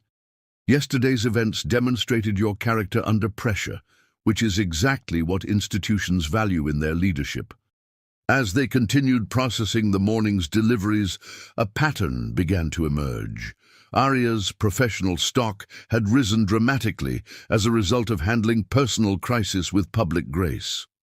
The architecture community had rallied around her not as a victim requiring sympathy, but as a leader worthy of respect and emulation. Hope had claimed the dining room table as her headquarters for organizing cards and invitations by category. "We should keep all of these," she announced with 10-year-old certainty. "Someday, when I'm grown up, I want to remember how brave Mama was." Grace and Arya exchanged a look of profound understanding. Hope was not simply processing the immediate crisis, but creating narrative framework that would shape her understanding of feminine strength throughout her life.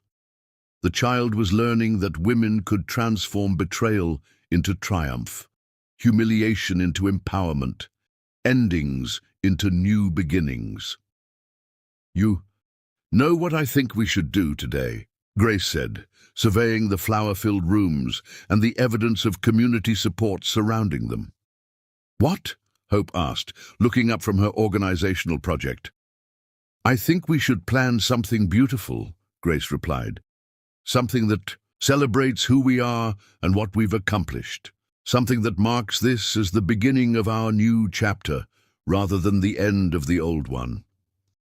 Arya felt something shift in her chest, a lightness she had not experienced since before her.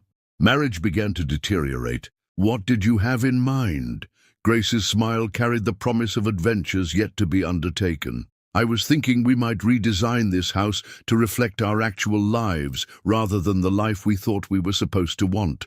Remove everything that doesn't serve our purposes, add everything that does, and create a space that belongs entirely to the three of us."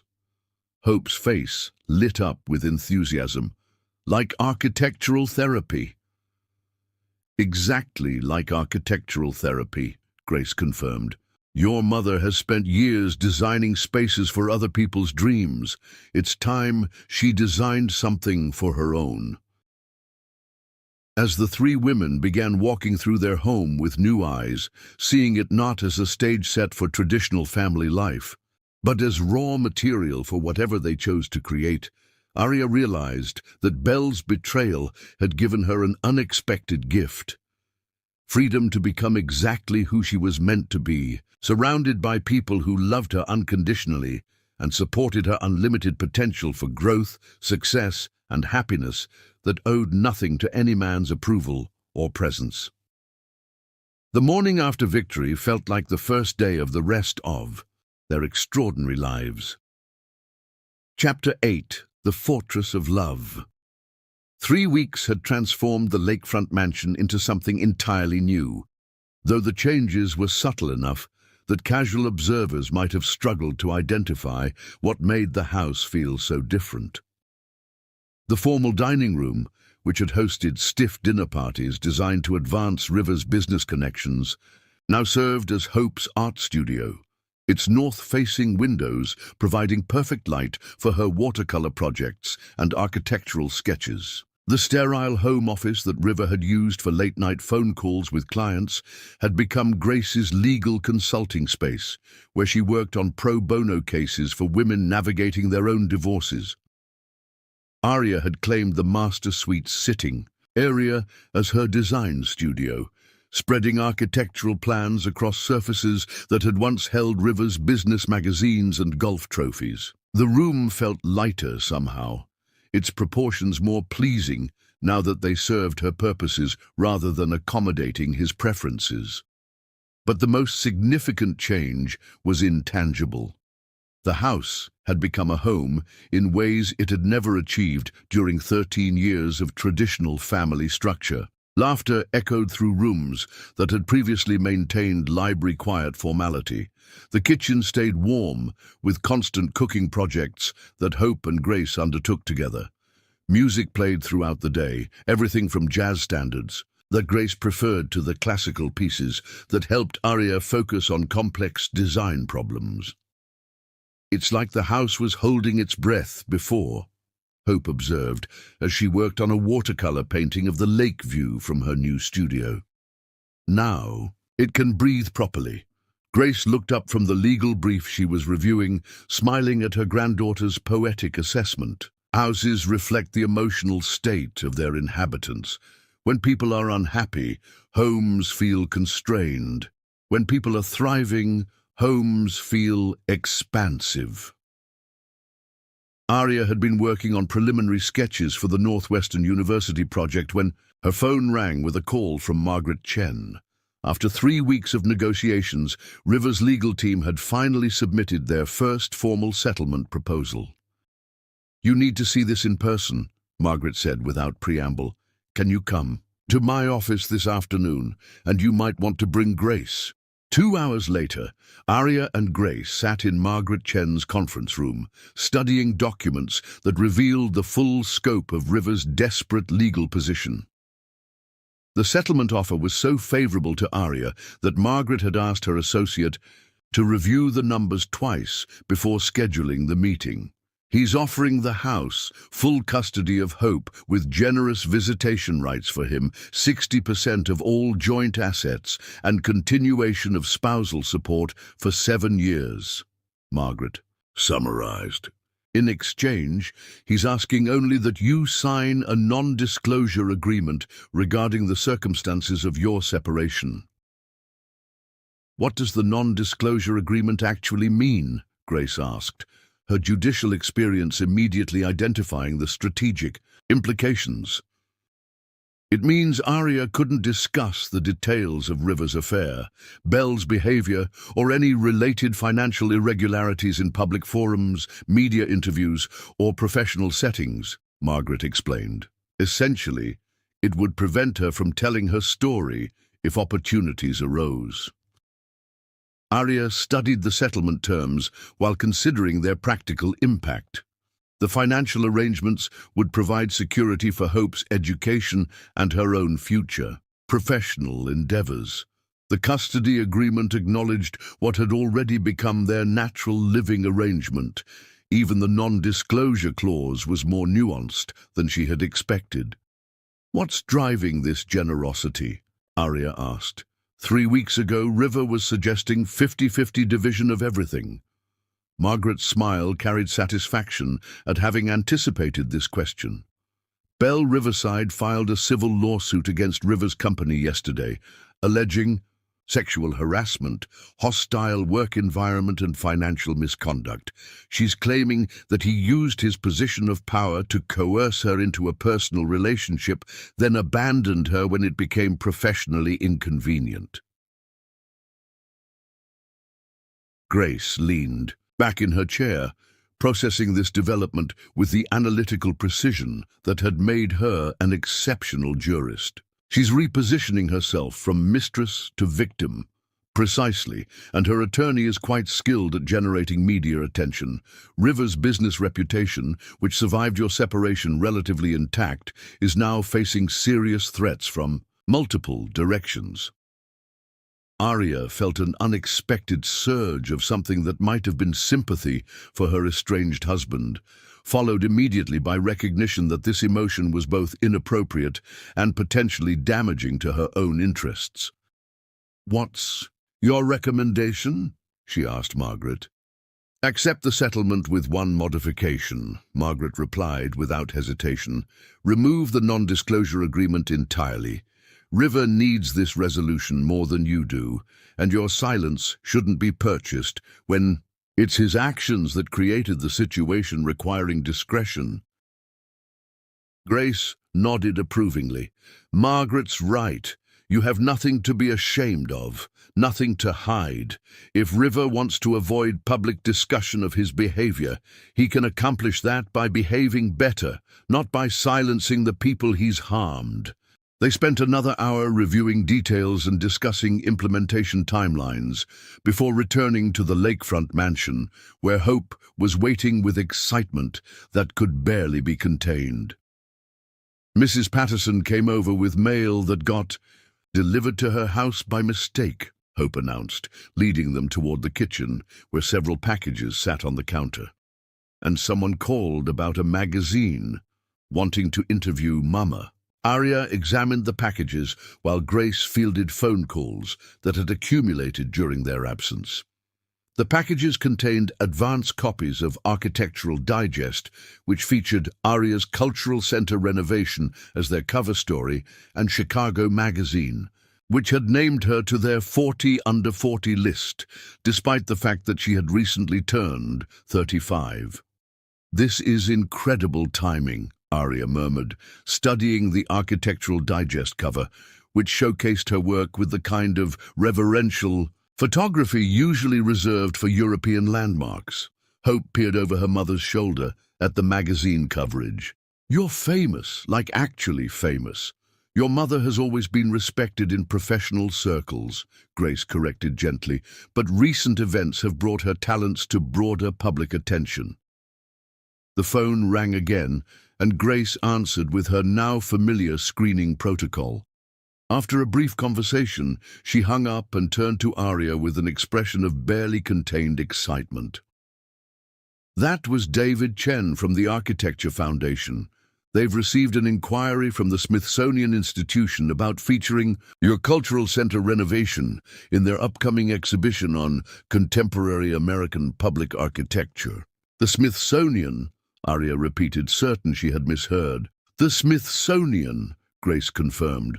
Apparently, yesterday's New York Times architecture critic wrote a piece about the Chicago Renaissance in public space design, using your work as the primary example. Hope had been listening to this conversation with growing understanding of its significance. This is all because people know about us now, isn't it? Because of what happened at the gala. Grace and Arya exchanged a look that acknowledged Hope's astute analysis. The crisis that had shattered their family structure had simultaneously elevated Arya's professional profile in ways that decades of traditional career advancement might never have achieved. Sometimes, Grace said carefully, difficult situations force us into visibility that reveals capabilities we had been hiding, even from ourselves. As evening approached and they prepared dinner together in the kitchen that had become the heart of their reconstituted family life, Arya found herself considering the settlement offer from a perspective that had nothing to do with financial security or legal strategy. River was offering her freedom from a marriage that had constrained her potential, custody of a daughter who brought joy to every day, and financial independence that would allow her to pursue architectural projects based on passion rather than economic necessity. In exchange, he was asking for nothing more than the silence that she had already been providing out of consideration for Hope's emotional well-being. "I'm going to accept the settlement," she announced as they sat down to dinner. But without the non-disclosure agreement, Hope looked up from her plate with curiosity. "What does that mean?" "It means that your father and I will be officially divorced. You and I will continue living here together with Grandma Grace, and I'll be free to make whatever professional choices seem best without considering his preferences or opinions. Will you be happier?" Hope asked, with the directness that had become her trademark during this period of family transition. Arya considered the question seriously, studying the faces of the two women who had supported her through the most challenging period of her adult life. Grace, whose wisdom and strength had provided scaffolding for Arya's recovery. Hope, whose resilience and emotional intelligence had transformed a family crisis into an opportunity for deeper connection. "I think I already am happier," Arya said honestly. "I think I have been for weeks, but I was afraid to admit it because it seemed wrong to find joy in the middle of loss." Grace reached across the table to squeeze her daughter's hand. "Joy isn't disloyal to grief. Sometimes they exist simultaneously, teaching us that human experience is more complex than simple." Narratives allow. As they finished dinner and moved to the living room for their evening routine of reading, architectural planning, and family conversation, Arya realized that the fortress of love they had built together was more secure than any marriage had ever been. Tomorrow, she would call Margaret Chen and accept River's settlement offer. Tomorrow, she would begin the administrative process of ending her marriage and formalizing the life she had already begun building. But tonight, she would simply enjoy the company of the two women who had taught her that strength multiplied when shared, that love deepened when tested, and that the most authentic family structures were those chosen rather than inherited. The fortress of love they had created would stand long after River Northbrook had become nothing more than a chapter in their family story, proof that the lakeside legacy of feminine resilience had successfully transferred to its newest generation. Chapter 9. The Breaking Point. The first snow of winter was falling gently outside the lakefront mansion, when River Northbrook finally returned to confront the ruins of his former life. Arya discovered him through the kitchen window at 6 o'clock on a Thursday evening in early December, standing motionless in the circular driveway beside his silver Porsche. Snow collected on his shoulders and in his dark hair as he stared at the house with the expression of someone trying to reconcile memory with reality. "Mama," Hope said quietly, appearing at Arya's elbow with her homework folder. "Daddy's outside." "But you—" Through the window, they could see that River had lost weight during the 4 months since their separation began. His expensive overcoat hung loosely on his frame, and his face carried the gaunt quality of someone who had been surviving on stress rather than proper nutrition. Even from a distance, his emotional exhaustion was evident in the defeated slope of his shoulders. Grace emerged from her makeshift legal office with a stack of case files, immediately assessing the situation with judicial precision. "He looks terrible," she observed without sympathy.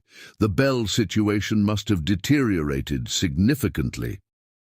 Margaret Chen had kept them informed of River's legal complications through regular updates that read like chapters in a cautionary tale about the consequences of poor decision-making. Bell's sexual harassment lawsuit had attracted attention from employment law specialists who saw her case as a vehicle for establishing new precedents regarding power dynamics in professional relationships. Her fabricated pregnancy claims, exposed during the gala, had further damaged her credibility but intensified her legal attacks against River. River's business had lost several major clients who preferred to avoid association with ongoing litigation. His personal reputation in Chicago's tight-knit real estate community had suffered damage that might prove irreparable. "Should I go talk to him?" Arya asked, though her voice suggested reluctance rather than eagerness. "Only if you want to," Grace replied. "You have no obligation to provide comfort to someone who created his own problems through deliberate betrayal." Hope had moved to the front window for a better view of her father's solitary vigil in the snow. "He looks sad," she said with the complicated sympathy that children often felt for adults who had disappointed them. Arya studied her daughter's profile, noting the absence of excitement or joy that Hope had once displayed when River returned from business trips. The 10-year-old had adapted to her new family structure with remarkable resilience, but she had also developed a more realistic assessment of her father's character that would influence their relationship permanently. The doorbell chimed with its familiar melody, followed by River's voice calling through the heavy oak door. "Arya, I know you're home. I can see lights on and your car is in the garage." Grace moved to the security system panel and activated the intercom. "Mr. Northbrook, this is Grace Lakeside. What is the purpose of your visit?" River's voice carried clearly through the speaker system, though his words were difficult to distinguish through what sounded like tears. "I need to talk to Arya and Hope, please. I need to explain." Grace looked to Arya for direction, her finger poised over the button that would unlock the front door. "Your choice entirely." Arya considered the strategic implications of allowing River into their sanctuary. The house had become a space of healing and growth, carefully protected from external stress or emotional manipulation. Yet Hope deserved the opportunity to hear whatever her father needed to say, and Arya herself felt curious about the circumstances that had reduced him to this desperate state. "5 minutes," she said to Grace. "We'll talk in the formal living room, and he leaves when we say the conversation is over." Grace nodded and activated the door release. "Mr. Northbrook, you have 5 minutes. Please remove your shoes and coat in the foyer." River entered, looking like a refugee from his former life, his expensive clothes rumpled and his usually perfect grooming replaced by the disheveled appearance of someone who had stopped caring about external presentation. Snow melted from his hair onto the marble floor as he fumbled with coat buttons using hands that shook slightly. Hope approached her father with careful reserve, accepting his awkward hug, but not returning it with her former enthusiasm. "Hi, Daddy, are you okay?" "I've been better, sweetheart," River said, his voice breaking on the endearment. "How are you? How's school?" "Good. I'm getting straight A's, and my art teacher says I might be ready for advanced classes next year." Hope's response was polite, but distant, as though she were speaking to a friendly acquaintance rather than a parent. They moved to the formal living room, where River settled onto the sofa that faced the window overlooking Lake Michigan. The room felt different with his presence, smaller somehow, as though his emotional turmoil was consuming oxygen. "Thank you for seeing me," he began, addressing Arya with the formality of someone who no longer assumed the right to casual interaction. "I know I have no right to be here, no right to ask for your time or attention." "What do you want, River?" Arya asked, settling into the chair that provided maximum distance from the sofa while allowing her to monitor Hope's reactions. River looked between his wife and daughter, his expression carrying the desperate quality of someone attempting to communicate across an impossible divide. "Belle filed criminal charges against me yesterday. Theft, fraud, sexual coercion. Her attorney thinks they can make a case for racketeering, based on how I use company resources to support our relationship." Grace leaned forward with professional interest. "Criminal charges require evidence of specific illegal activities. What exactly is she alleging?" "Everything," River said, his voice barely above a whisper. "Every gift I bought her, every business trip where she accompanied me, every hotel room, every piece of jewelry, every professional opportunity I created for her company. She's claiming that all of it constituted illegal use of marital assets and corporate funds." Hope had been listening to this conversation with the focused attention she brought to adult discussions that might affect her world. "Is Belle trying to get you in trouble with the police?" River turned to his daughter with eyes that seemed much older than his 38 years. "Yes, sweetheart. Belle is very angry that our relationship ended, and she's trying to punish me by claiming that I forced her to be with me. But you chose to be with her," Hope said with devastating 10-year-old logic. "Nobody made you." The words hit River like physical blows, causing him to flinch visibly. "You're absolutely right, Hope. I made terrible choices, and now I'm facing the consequences." Arya watched this exchange with growing recognition that River's appearance at their home was motivated by desperation rather than remorse. "What do you want from us, River? Are you looking for sympathy, character witnesses, financial support for legal fees?" "I want my family back," River said, the words emerging in a rush of emotion that had been building throughout their conversation. "I want to come home. I want to fix this."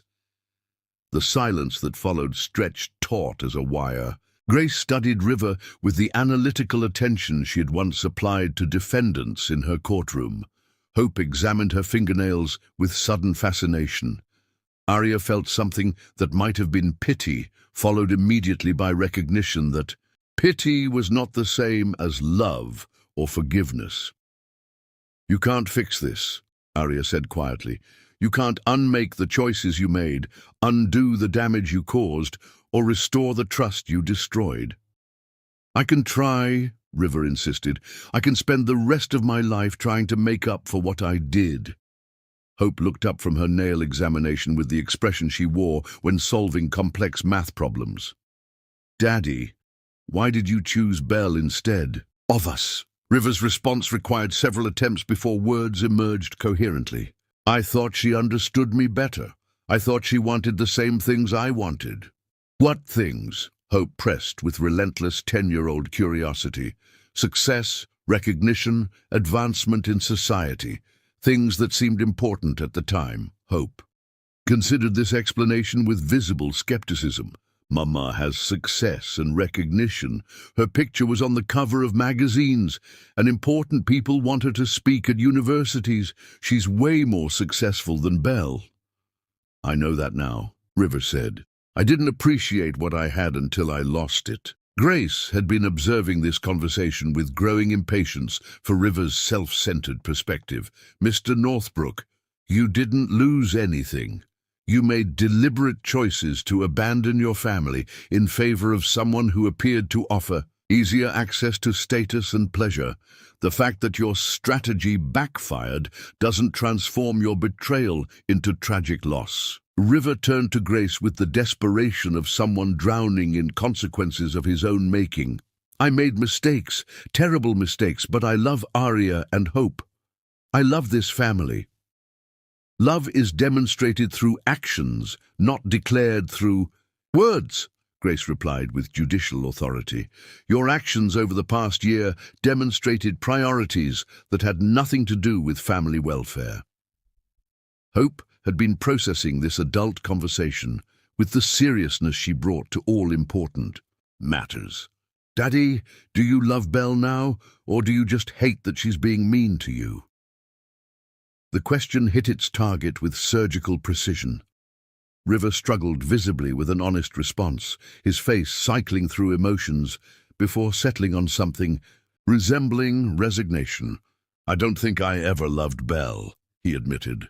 "I think I loved how she made me feel about myself, important, powerful, desired by someone beautiful and sophisticated."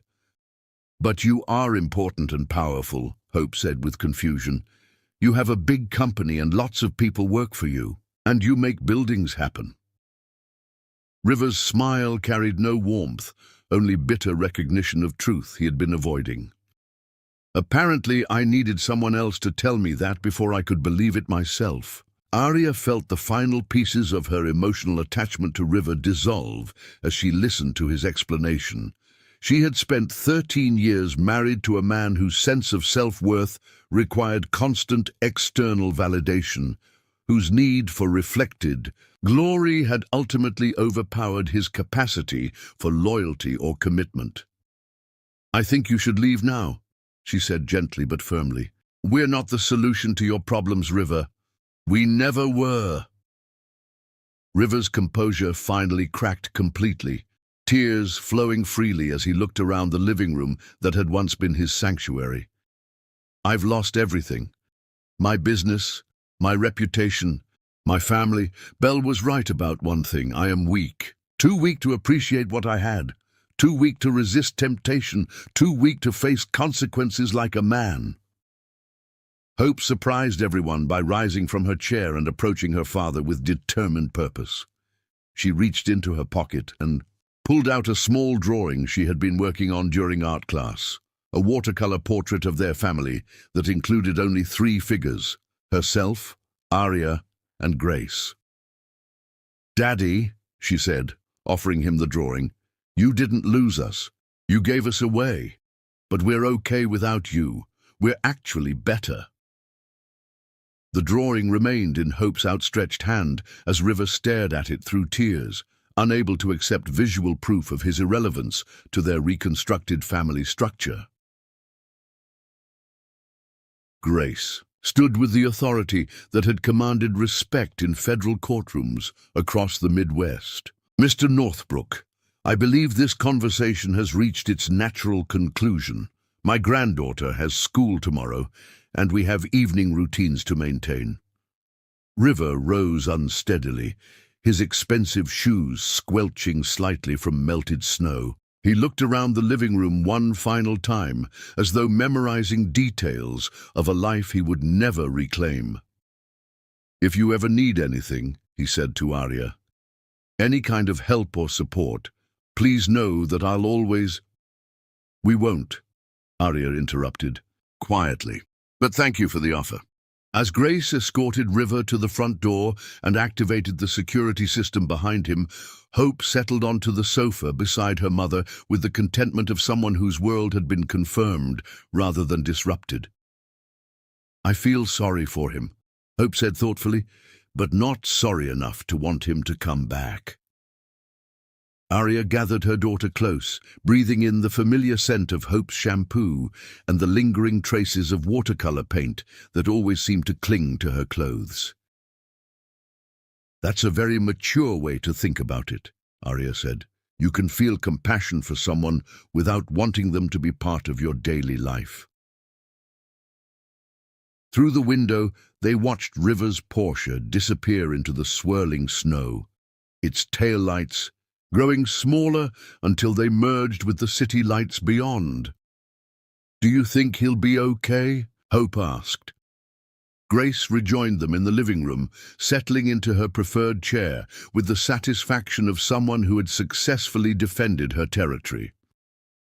"Mr. Northbrook will survive his current difficulties and probably learn valuable lessons about character and consequences, but his well-being is no longer our responsibility."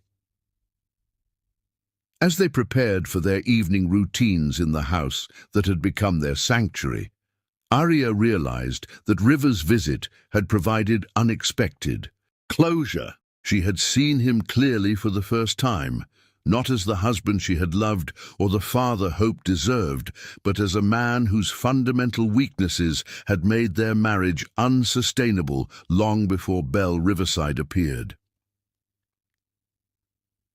The breaking point had finally arrived, not with dramatic confrontation or emotional devastation, but with quiet recognition that some things, once broken, were meant to stay that way. Their fortress of love remained secure, strengthened rather than threatened by River's desperate attempt to reclaim what he had voluntarily abandoned. The lakeside legacy would continue without him, carried forward by 3 generations of women who had learned that true strength came not from being chosen by unworthy men, but from choosing themselves and each other with unwavering commitment. Chapter 10. The Toughest Reunion. Spring arrived early in Chicago that year, bringing renewal to the lakefront mansion's gardens and the lives of its inhabitants. Arya knelt among the rose bushes, deadheading spent blooms, while Hope painted nearby and Grace reviewed legal documents at the wrought iron table under the pergola. 4 months had passed since River's desperate appearance in their snow-covered driveway, and the divorce proceedings neared completion. River's legal troubles with Belle had escalated throughout winter, forcing him to liquidate most holdings to satisfy her financial demands after her fabricated pregnancy claims were exposed. Mrs. Northbrook, James Morrison, Margaret Chen's associate, arrived looking unusually troubled. "River has requested a final meeting before the divorce becomes official. He wants to make what he calls a final appeal for alternative arrangements." Grace's expression sharpened.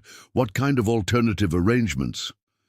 "Reconciliation terms, full acknowledgement of fault, marriage counseling, relocation away from Chicago to start fresh." Hope looked up from her watercolor without excitement. "Why would we want to start fresh somewhere else? We like our life here." "Our painful memories are about him, not about Chicago," Hope replied with devastating logic. "Moving wouldn't change what he did." After reviewing River's proposal, which essentially offered him a junior partnership in his own marriage, Arya declined. "James, please tell River we'll proceed with finalizing the divorce as planned." "Can I say something to Daddy before you—" "Tell him no," Hope asked. "I think he deserves to understand why we can't be a family again." Despite concerns about exposing Hope to potential confrontation, they arranged a supervised meeting in Margaret Chen's conference room.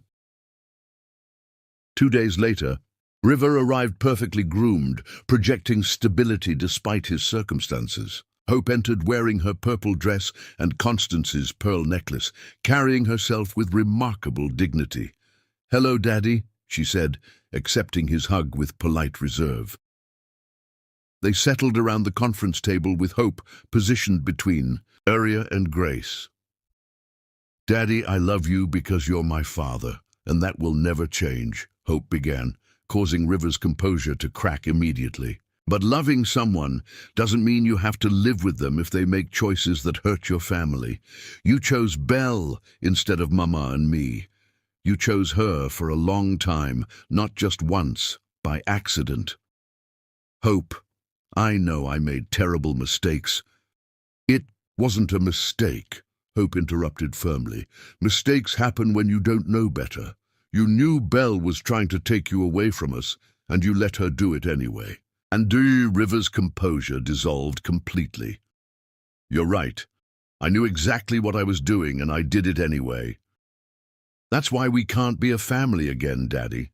Not because we don't love you, but because we can't trust you to choose us when something prettier comes along. What can I do to prove I would never make those choices again? River asked desperately.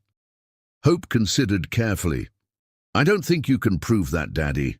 You have to prove it to yourself first, and that might take a really long time, but we can't wait around wondering if you're going to change, because we need to live our lives now.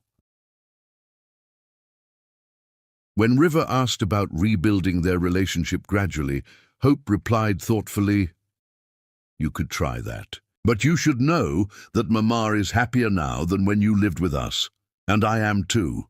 Even if you become a better person, that doesn't mean we'll want to change our family back.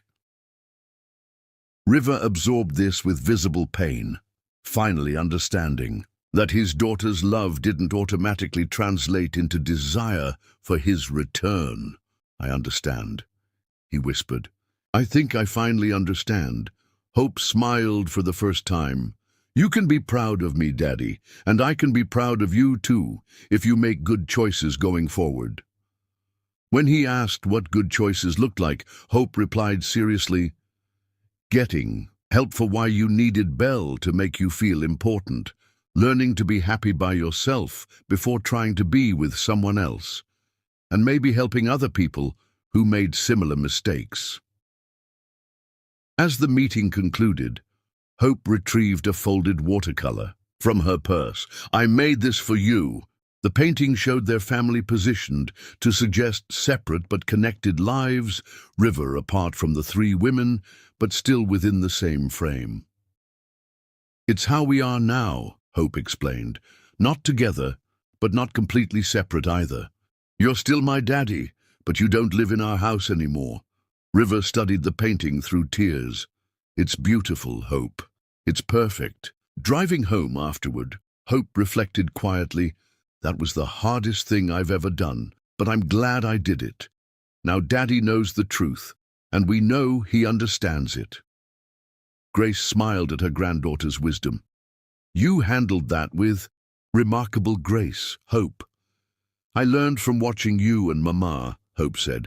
You taught me that you can love people without letting them hurt you, and that you can forgive people without trusting them again.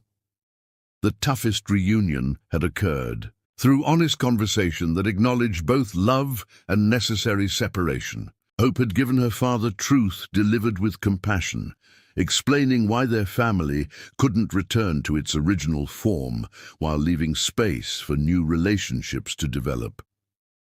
River had lost his chance to be the center of their world, but gained something potentially more valuable, a daughter who would always love him enough to tell him the truth.